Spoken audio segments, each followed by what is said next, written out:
Nos enviaron a investigar un puesto de avanzada perdido en Afganistán. Lo que encontramos ahí fue aterrador. Recuerdo que la luz que se filtraba a través de las paredes de lona color arena de la carpa de reuniones era el color como de una enfermedad.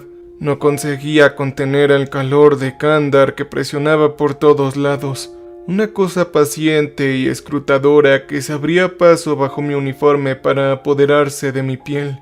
Mi equipo, el cual era llamado el Ares 1, estaba sentado en sillas plegables temblorosas, alrededor de una mesa de contrachapado recuperado. Éramos los hombres a quienes mandaron llamar cuando el mundo se torció de una forma en que la pólvora y la balística no podían explicar. Éramos fantasmas enviados a cazar algo aterrador, algo críptido. Frente a mí, al otro lado del bosque deformado, se sentaba Elías Vance, a quien llamábamos diácono, y pulía el ojo oscuro de su telescopio con una calma estudiada y casi profana. Su quietud era una isla de piedra en el río de mi propia inquietud. A mi izquierda estaba el cabo Ramírez, o también llamado Rico. Se pasaba un palillo de una comisura al otro lado de la boca. Su pierna marcaba un ritmo tembloroso contra la tierra compacta y estéril. Era un corazón secreto y ansioso. Hoy, nuestro médico, el especialista Miller, conocido solo como Doc, escribía en un bloc de notas con la mina de un lápiz. Dibujaba huesos y órganos como un cartógrafo trazaría un mapa de un país extraño y destrozado, pues veía el mundo entero como algo por recomponer. Y junto a la pantalla del proyector estaba el teniente. Era un hombre llamado Wallace, recién salido de la academia, y estaba tan rígido que uno sabía que temía romperse si se movía. El coronel Matías apartó la lona y se adentró en el calor. Era un hombre con el rostro teñido de sol y cicatrices feroces, y no creía en el manejo de las palabras. «Está bien, escucha». Una luz tenue y estéril se reflejaba en la pantalla. Mostraba una geometría de barras y tiendas llenas de arena. Una fugaz cicatriz humana en una tierra que no lo soportaría por mucho tiempo.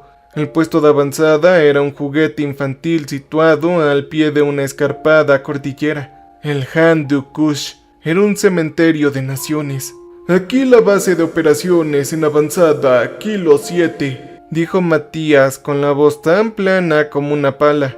«A las 4 horas de ayer todo quedó a oscuras».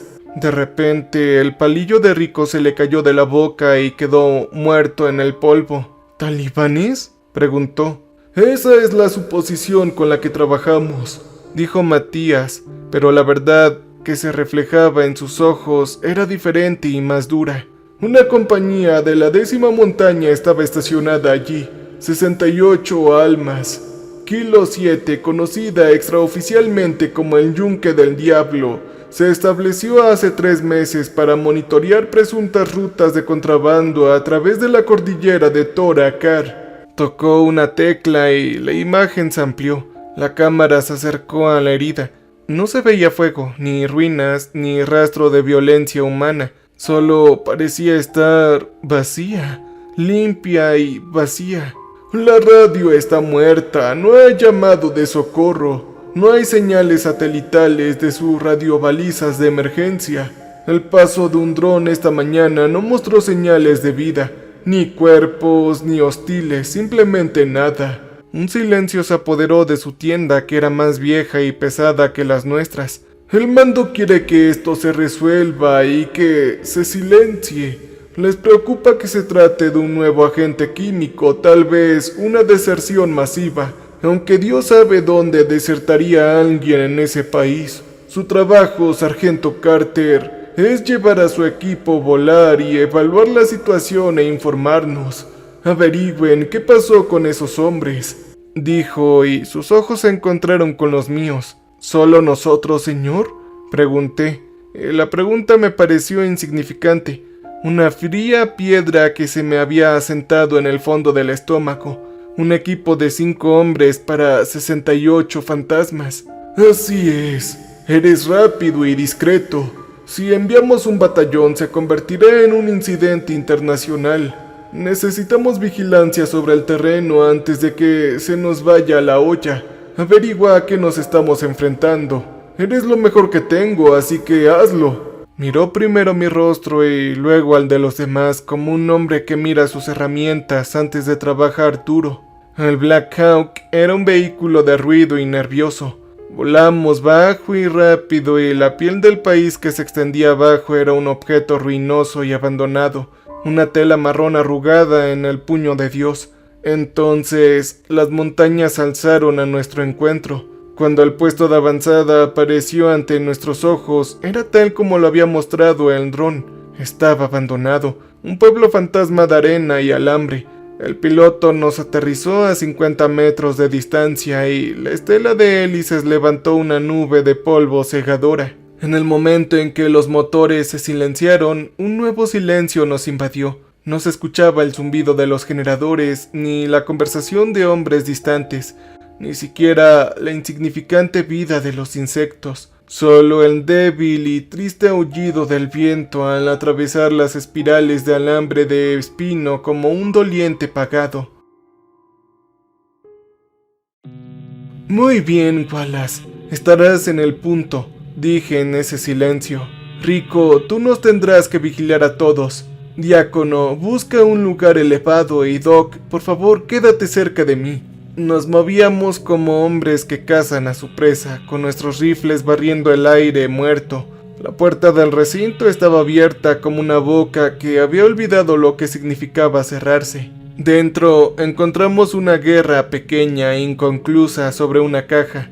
Un Humvee con la capota alzada al cielo como un suplicante y junto a él, sobre una lona estaban sus propias entrañas de acero dispuestas con terrible pulcritud.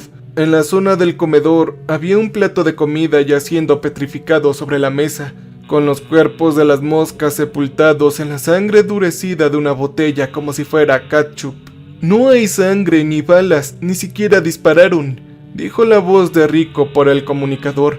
Entonces llegó Diácono y su voz era como un fantasma en un lugar superior. Tengo una posición privilegiada en el Atalaya Sur, sargento. No veo nada. No hay rastros que lleven a una salida. Es como si se hubieran evaporado y desaparecido. Recorrimos los barracones tienda por tienda separando las lonas de estas tumbas, y cada uno era igual. Las camas estaban hechas un desorden nítido y sin sentido. Habían fotos de mujeres y niños pegados a los baúles, pequeños talismanes de papel que habían fallado. Habían libros en el lomo roto en las mesitas de noche. Esto no era obra de hombres que habían escapado. No se deja la imagen de una niña pequeña. Esto era un borrado, esto era algo peor, algo extraño. Recuerdo que había un sabor en el aire. Era algo extraño y cobrizo que traía consigo una dulzura tenue y empalagosa. El sabor de la sangre derramada, pero debajo había algo más, algo salvaje. «Sargento, tiene que ver esto», gritó el Dr. Miller desde detrás de la tienda de comunicaciones. Lo encontramos de rodillas junto a un gran contenedor de acero, y ahí se escuchó el primer sermón de violencia. A lo largo de la lateral del contenedor habían 3 surcos rastrillados en el metal, que estaba pelado como la cáscara de una fruta amarga, y los surcos estaban separados por un pie. Sí, ningún animal que conozca podría hacer esto. Fíjate en los bordes, no son afilados como garras, sino más bien son aserrados, dijo el Doc. Una frialdad que nada tenía que ver con el aire de la montaña me recorrió. Seguía el olor y la mirada de Doc alrededor del contenedor, y vimos a dónde se habían ido los hombres del Kilo 7. Estaban apilados a la sombra de una barrera Jesco, los 68 o lo que quedaba de ellos al menos. Habían cuerpos deshechos por un hambre que desconocía la piedad y la guerra, extremidades arrancadas de sus articulaciones, torsos agrietados como vainas de semillas, limpios y raspados. Estos hombres no habían sido eliminados, habían sido masacrados, habían sido devorados. Había visto lo que las bombas y las balas hacen en los cuerpos humanos, pero esto era nuevo y mucho más oscuro de lo que yo había visto. Esto no era obra de ningún hombre, era la obra de un animal. o mucho peor que eso. El doctor Miller se giró y vomitó en la arena. Wallace se erguía como una estatua de incredulidad, con el rostro del color de la piedra lixiviada. Incluso Rico guardó silencio, con la mano como una garra de nudillos blancos sobre la culata de su arma. ¿Qué fue lo que sucedió? ¡Por Dios! ¿Qué le sucedió a esta pobre gente?, preguntó Wallace. Mis ojos siguieron un sendero oscuro y grumoso en la arena que se alejaba de la carnicería. No conducía a la puerta. Oh, no. Conducía directamente a la escarpada roca de la montaña que nos juzgaba a todos. Y ahí, a la sombra de un saliente, había una negra negación en la piedra. Una cueva. El olor era mucho más penetrante allí. Oye, diácono, ¿ves esto? Mi voz sonaba como la de un extraño. Oh, sí que lo veo, sargento. Es la entrada de una cueva. Las marcas de arrastre conducen directamente hacia ese maldito lugar. Tras decir eso, la verdad me impactó. La respuesta no estaba en el puesto de avanzada. La respuesta estaba en ese maldito agujero negro y acechante. Lo que hubiera hecho esto, había bajado de la montaña y había traído sus presas a casa. No podemos entrar en ese lugar. Deberíamos informarlo, solicitar un ataque aéreo y arrasar toda la maldita montaña, dijo Wallace con la voz quebradiza que acababa de encontrar. Oigan, las órdenes del coronel, por si no lo saben, es evaluar, ¿saben? Dije, y todo mi ser aterrorizado clamaba por estar de acuerdo con este chico. No sabemos a qué nos estamos enfrentando. Si se trata de un nuevo tipo de agente biológico, bombardearlo podría propagarse a kilómetros de distancia, lo cual causaría un impacto negativo. Necesitamos recopilar más información. Sí, tiene razón. La voz de Diácono llegó por la radio, un hilo conductor hacia el mundo del sol. No entraremos a ciegas, pero tenemos que mirar. Yo me quedaré vigilando. Puedo ver la entrada desde aquí. Y siendo así, se dictó el veredicto. Nos preparamos en una especie de sacramento sombrío, cambiando nuestros rifles por las armas de combate cuerpo a cuerpo que resultarían ser poco más que magia popular contra semejante oscuridad. Tomé la escopeta y nos colgamos del cuerpo todas las granadas que llevábamos. Con Diácono como ancla al mundo de la luz, los cuatro caminamos hacia la cueva. En su entrada, el aire daba la espalda al sol, y el calor se filtraba de la piel por un frío que llevaba mucho tiempo acechando allí. La oscuridad interior eran sólidas, un muro de abultada oscuridad que absorbía los rayos de las linternas de nuestras armas sin devolver nada. Oye, Rico, tú eres el primero en ir. Muévete despacio y avisa cada 10 metros lo que ves, dije en silencio. Cruzamos ese umbral y el mundo del sol y la lógica se desvaneció tras nosotros. Entramos en una nueva provincia. El suelo de la cueva estaba resbaladizo por un icor oscuro que no quise nombrar. El pasadizo era una garganta estrecha. La roca húmeda y fría era al tacto. Nuestras luces dibujaron patrones frenéticos sobre las paredes que llevaban el registro fósil de alguna pesadilla olvidada. Después de unos 20 metros, la garganta se abrió y nos encontramos en una gran catedral sin luz. Ahí estaban los nidos. Eran tótems obscenos tejidos con la tela de los uniformes, rollos de alambre de espino y madejas de lo que solo podía ser cabello humano, y esparcidos entre ellos habían huesos humanos roídos, astillados y agrietados. ¡Oh, santo cielo! ¡Es una maldita guarida!, suspiró Wallace. Entonces hubo un sonido. Surgía de las profundidades y resonaban en aquella inmensa y hueca oscuridad. No era un gruñido ni un chillido. Era un chasquido húmedo y chirriante. El sonido de 1000 mandíbulas trabajando al mismo tiempo. Un sonido que pasaba desapercibido para el oído y se instalaba en lo más antiguo del alma. Provenía de todas partes. De las negras bocas de túneles invisibles y de las grietas en la roca sobre nosotros. «Tenemos contacto», gritó Rico, pero no sabía hacia dónde apuntar su rifle. Y luego se despegaron de las sombras. Sea lo que sean estas cosas, tenían formas de hombres, pero eran una blasfemia de esa forma, más altos que una persona y con extremidades demasiado largas que se doblaban en ángulos obscenos en el piso. Su piel eran de color blanco pálido y venoso del vientre de una larva.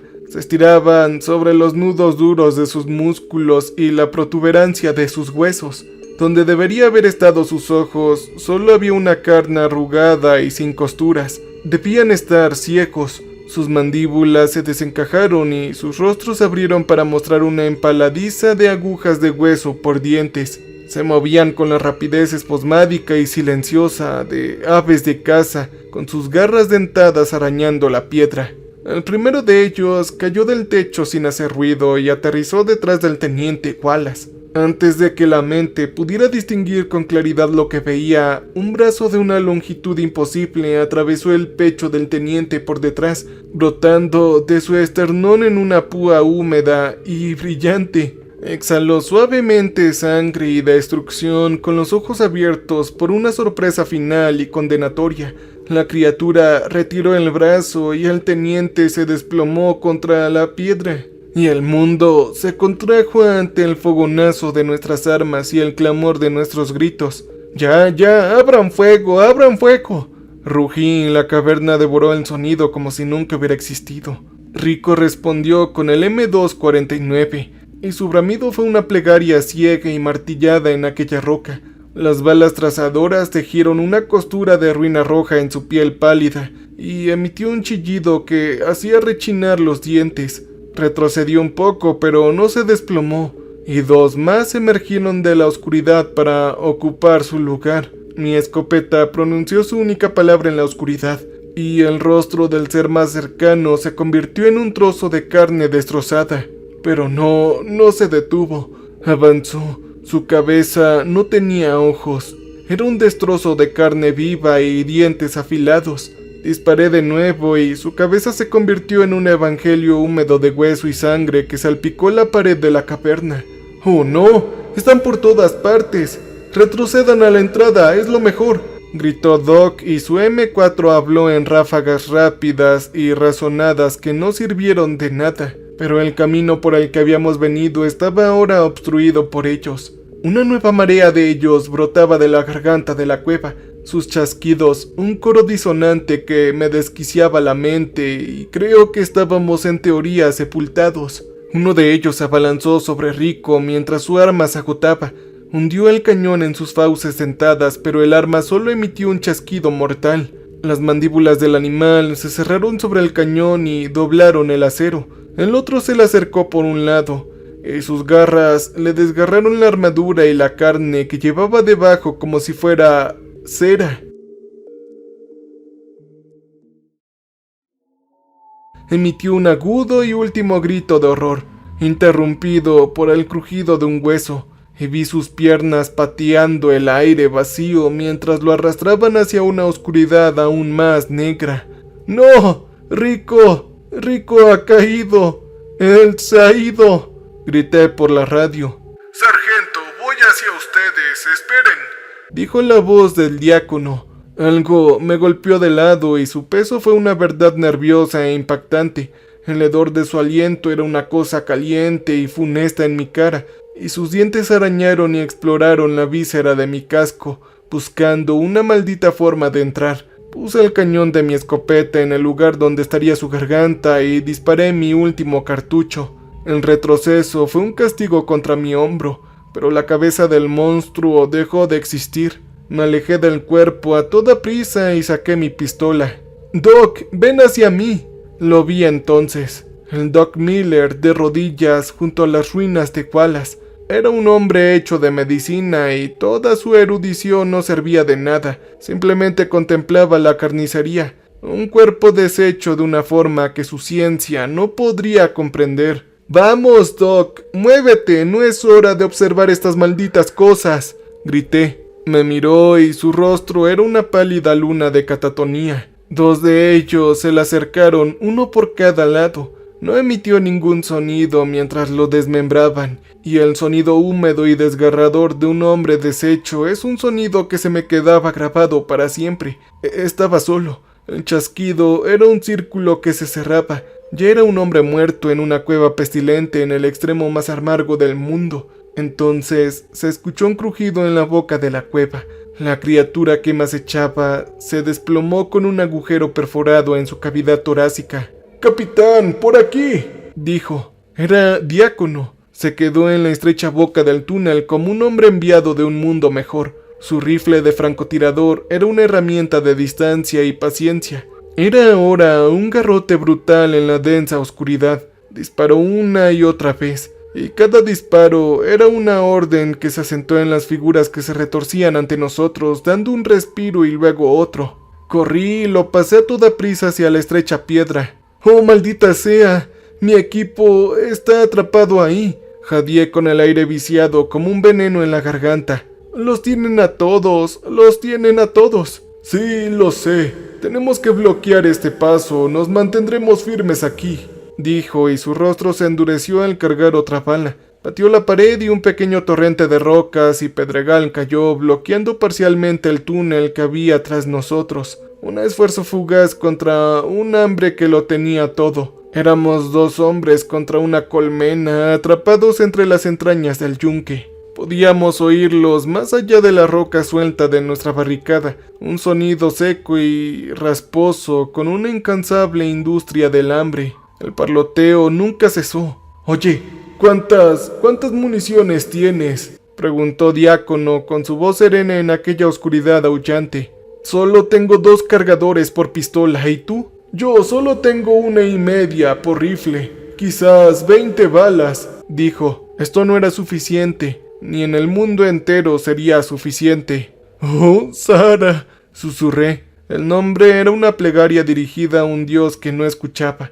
Vi su rostro y su vientre redondo con el niño que nunca vería. Una risa me salió seca y rota. «No hagas eso, capitán», dijo Diácono con voz suave pero con un tono autoritario. «No te despidas aún, quédate conmigo». Y sí, tenía razón. Yo negué con la cabeza para ahuyentar a los fantasmas. «De acuerdo. Entonces, ¿cuál es el plan?».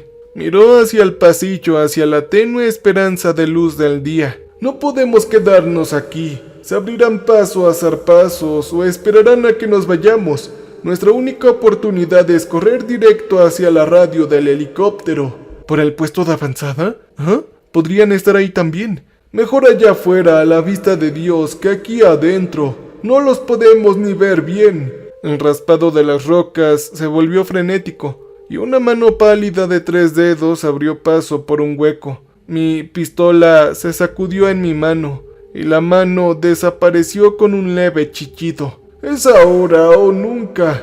A mi manera. Lanzo esto y tú corre. No mires atrás. No te detengas. Ve a ese helicóptero y solicita fuego sobre esta roca perdida», dijo Diácono. Sostenía una granada de fragmentación en la palma de la mano. «Ajá. ¿Y tú qué?», pregunté, aunque ya sabía la respuesta. Él me dedicó una sonrisa triste y fugaz. «El trabajo de un francotirador es cubrir la retirada.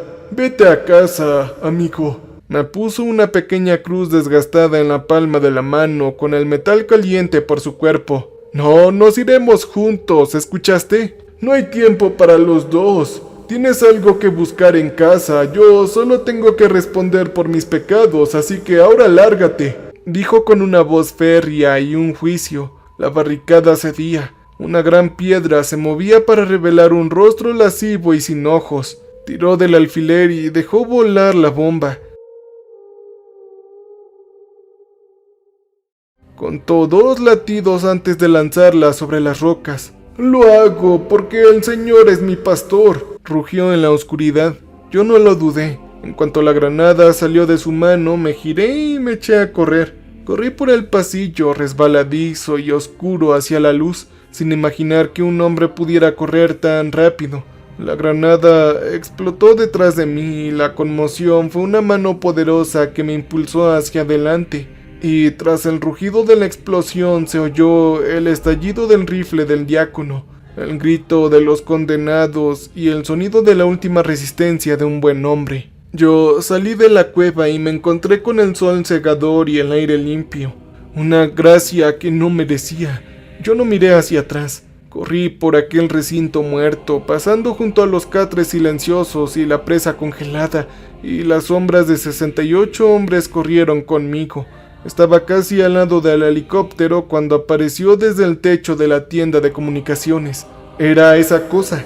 Debió de haber encontrado otra salida de la roca. Era un animal enorme con su piel pálida, marcada y moteada por la edad, y aterrizó frente a mí, aislándome del mundo. Sisió con un sonido triunfal y su cara se partió en dos. Mi pistola era un peso inútil en mi mano y mi rifle estaba en la cueva. Ya no me quedaba nada. Ahora era solo un animal al que le habían mostrado su propia tumba y no le importaba. Así que me abalancé y tomé una pesada llave inglesa que estaba junto a la jumbe. La cosa me atacó y sus garras abrieron 4 surcos rojos a través de mi armadura hasta la carne de mi pecho. El dolor era intenso, pero no me importó. Blandí la llave inglesa y le di todo con odio y miedo. Se impactó en un lado de su cabeza con un sonido como el de un melón al romperse con una piedra. Entonces se tambaleó y yo volví a golpear. Y otra vez y otra vez. Yo no paré de golpear hasta que su rostro sin ojos quedó reducido a una ruina de pulpa, sangre y hueso destrozado. Cayó convulsionando y me quedé de pie sobre él, con la respiración como una sierra entrecortada en los pulmones, el pecho como un muro de fuego y la pequeña cruz apretada con fuerza en el puño. Me tropecé con el Black Hawk y caí sobre la radio. Mi mano dejó una mancha de sangre en los diales. «Mayday, Mayday», dije con voz áspera como la de un desconocido. «Aquí habla el sargento Carter del Ares 1, Kilo 7. Todo esto está comprometido. Necesito apoyo. Vengan aquí. Debemos quemar la montaña». Y después de eso, todo quedó oscuro. Recuperé la conciencia en una habitación blanca y estéril en Nassau, Alemania. Las sábanas limpias se sentían extrañas en mi piel. Sara dormía en una silla junto a la cama, con la mano apoyada en el vientre donde nuestro hijo esperaba nacer, y por un instante dejé entrar la mentira de que todo había sido un sueño febril que me invadió en esa tierra de polvo. Y entonces respiraba y el fuego se despertaba en el pecho donde habían cosido. Vi el grueso fantasma de las vendas y sabía que era verdad.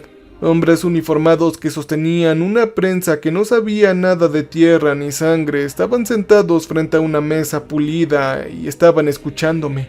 Les hablé de la cueva y los nidos de alambre y pelo. Les hablé de las criaturas sin ojos y las garras de hueso. Les conté cómo se llevaron a Rico, cómo habían destrozado al Doc, cómo el chico Wallace cayó sin hacer ruido y cómo el diácono fue a encontrarse con su Dios con su rifle cantando. Les conté absolutamente todo. Cuando terminé, el coronel que dirigía el asunto juntó los dedos y me miró no como un hombre, sino como un problema a resolver. Nunca olvidaré sus frías palabras. «Sargento, usted ha sufrido un trauma severo. Los hombres del 10º Regimiento de Montaña fueron atacados por una fuerza de insurgentes enorme y horrible, y en su estado de shock, sargento, su mente ha creado un mito para encubrir una realidad que era simplemente horrible y sin mayor significado. Ellos habían lanzado fuego sobre las coordenadas que les di.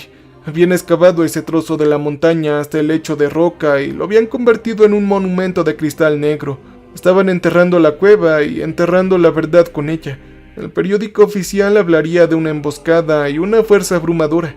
El periódico también hablaría de un único superviviente, el sargento Carter, cuya mente había sido destrozada por los horrores de los hombres. Esto era una historia más que ingeniosa. Por supuesto que me dieron una medalla por la sangre que había perdido y una baja honorable en una carpeta que decía que yo era un hombre completo, apto para el mundo nuevamente, pero no para volver a trabajar ahí. Yo regresé a casa, abracé a mi esposa y estuve ahí para ver nacer a mi hijo Leo. Intento ser el hombre que ellos merecen, pero cuando termina el día, la casa queda en silencio y yo cierro los ojos. Puedo volver a ver las entrañas de la montaña. Veo las pálidas ramas moviéndose bajo la luz estroboscópica de las armas. Escucho el húmedo e interminable chirrido. Escucho el sonido de un hombre desmoronándose en la oscuridad. Y por supuesto que escucho la última oración de diácono gritando en la oscuridad. Él fue un hombre Un hombre que sobrevive no es un hombre completo, porque dejas fragmentos de ti mismo en los lugares donde caen tus hermanos. Y una parte de mí sigue en esa maldita cueva enterrada bajo la roca removida y el fuego, a la sombra del yunque del diablo. Hay noches en que me quedo despierto, y la casa está en completo silencio. Puedo sentir el gran peso de la oscuridad del mundo, y pienso en algo que es una piedra fría en mi alma. No hace falta decir que archivaron el informe, enterraron la verdad bajo una roca y mentiras. Pero, ¿y si esa piedra es solo un sello sobre una tumba entre muchas? ¿Y si este mundo tiene otros sótanos similares en lo profundo de sus lugares altos y solitarios? ¿Y si las cosas que viven en la oscuridad no se han marchado, sino que solo esperan ahí? Yo sobreviví, pero definitivamente la guerra no ha terminado. Es una guerra que se libra en la quietud de la noche contra un enemigo que nadie más ha visto jamás. Y yo soy solo un solitario centinela en un mundo que nadie más sabe que está ahí. Cambio y fuera.